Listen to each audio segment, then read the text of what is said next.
नमस्कार दोस्तों, मैं स्वागत करती हूँ आपका अपने चैनल पर। दोस्तों, आज मैं लेके आई हूँ एक नई कहानी जो है सास और बहू की।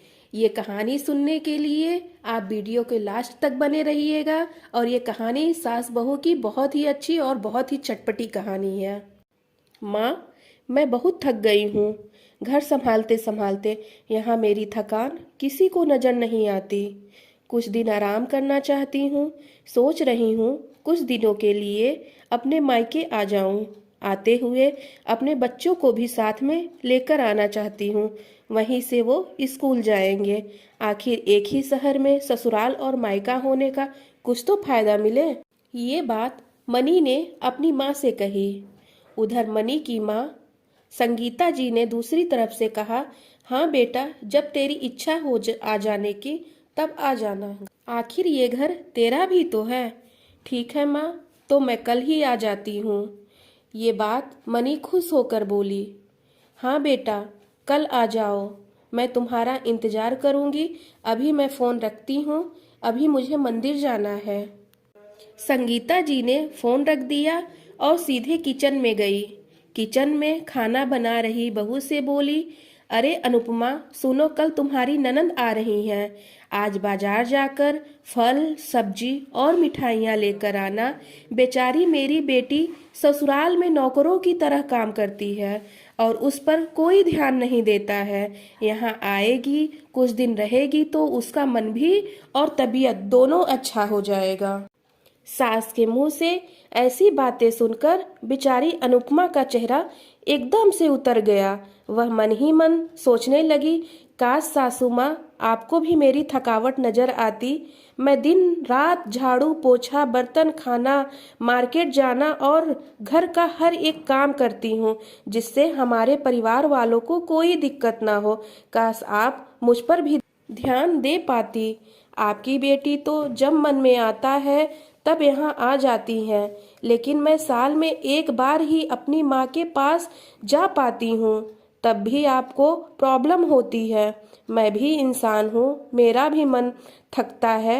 मुझे भी लगता है कि मैं अपने मायके जाऊँ, अपने माँ बाप भाई बहन से सुख दुख की चार बातें करूँ, उनके साथ थोड़ा बैठूं हंसूं, अपनी बातें कहूँ, थोड़ा आराम करूं, घूमूं फिरूं, जैसे मेरा भी मन थोड़ा हल्का हो।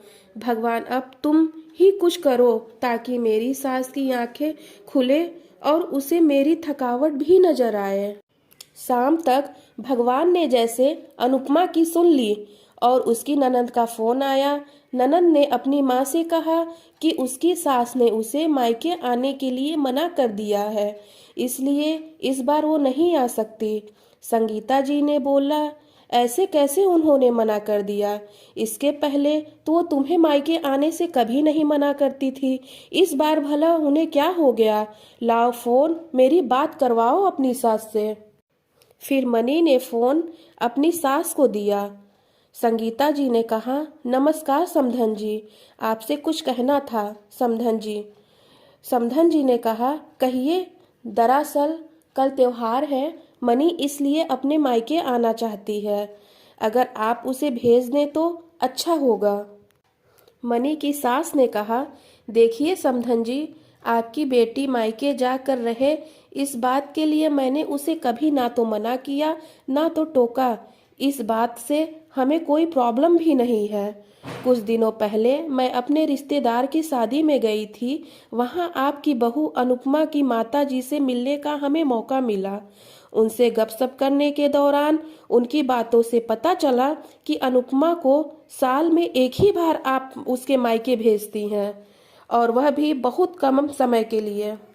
मुझे लगता है समधन जी, आपको पहले अनुपमा को उसके मायके भेज देना चाहिए, और वह जब मायके होकर आ जाएगी तो मैं मनी को आपके पास भेज दूंगी। एक बहुत जरूरी बात जो मुझे लगता है आपको समझ लेनी चाहिए कि आपको अपनी बहू को भी बेटी की तरह या बेटी से भी ज़्यादा प्यार देना चाहिए। उसे भी मायके जाने की इच्छा होती होगी, हो सकता है मनी के वहाँ आने की वजह से आप उसके आव भगत के लिए उसे मायके नहीं भेजती होंगी, या फिर वह आपसे कुछ कहने से भी डरती हो।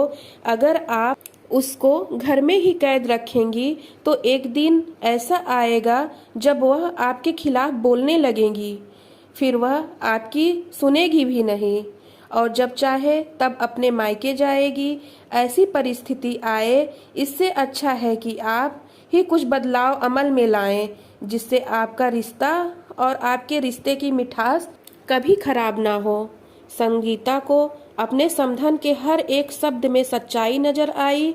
उन्हें महसूस हुआ कि उन्होंने अपनी बेटी के प्यार में अंधे होकर कभी भी अपनी बहू के मन का विचार नहीं किया।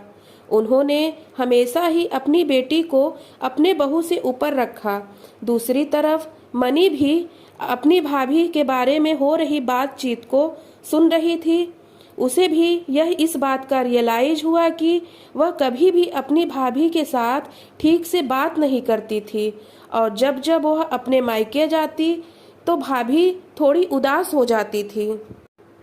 फिर संगीता जी ने अपनी बहू को बुलाया और उसे कहा कि अनुपमा कुछ दिनों के लिए मनी नहीं आने वाली है, इसलिए पहले तुम अपने मायके होकर आओ।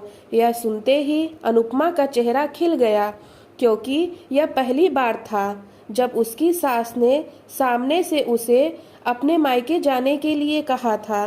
अगले दिन अनुपमा अपने मायके गई और इस बार एक दो दिन नहीं बल्कि पूरे हफ्ते होकर आई। अपने माँ बाप से, रिश्तेदारों से मिलकर आई और वह लौट कर आई तो उसका चेहरा एकदम खुशी से चमक रहा था। अनुपमा के आने के बाद मनी भी अपने मायके आई और इस बार वो खुद सामने से अपनी भाभी से खुशी खुशी मिली और अच्छे से बात की।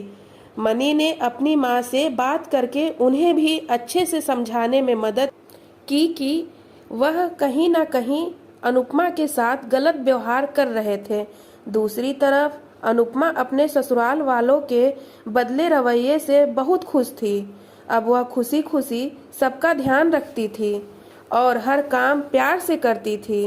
वह ध्यान रखती थी कि कोई भी ऐसा काम वो ना करे जिससे उसके घर में तनाव का माहौल पैदा हो। संगीता जी ने अपने बहू को खुद ही समय समय पर मायके भेज दिया करती।